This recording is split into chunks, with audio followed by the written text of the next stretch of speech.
Thank you, Mark, and thanks for everybody coming out today. I appreciate your presence here, and I'm looking forward to your questions and your feedback on what's going on right now.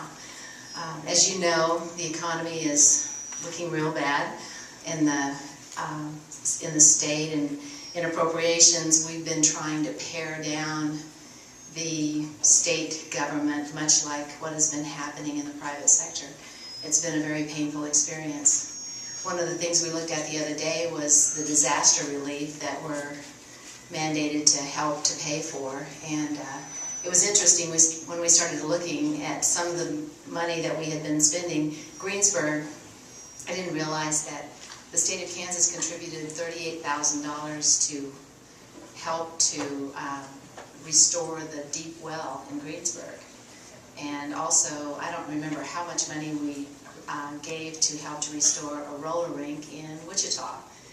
And so some of us got a little bit upset about that fact, thinking that those are things that the local community could be working on. So we're trying to pare back and trying to look at how we can cut at every level. There's things that people don't like. Everybody has personal things that are going to touch their lives, and it's been very challenging. Capers is a big challenge, and I know that Don has worked very hard in his committee to kick out something that will address the problem.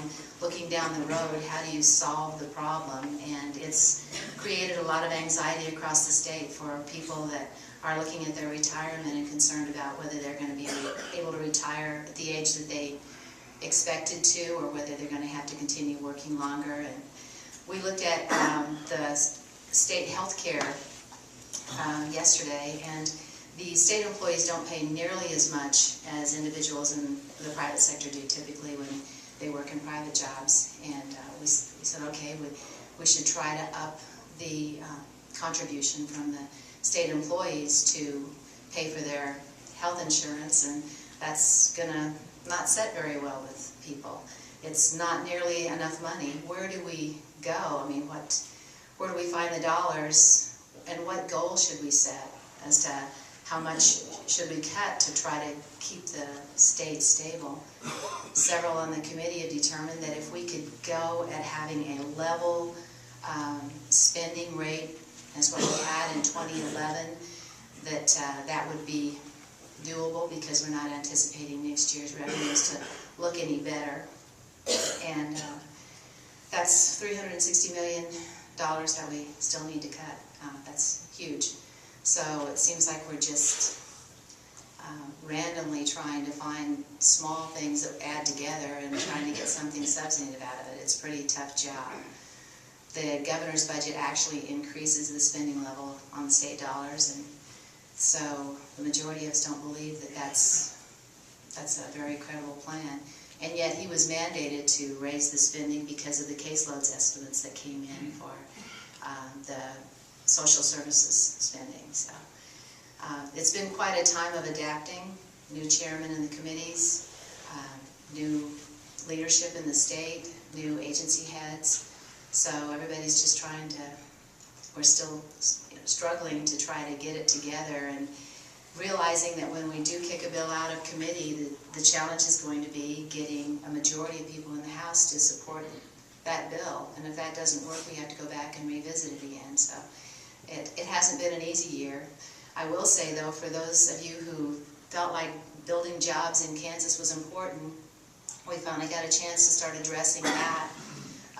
Just yesterday, we worked on some bills that were jobs-creating bills, bills that help to attract people into the state, help to attract businesses to come into the state, offering help with reducing their corporation taxes and individual income tax.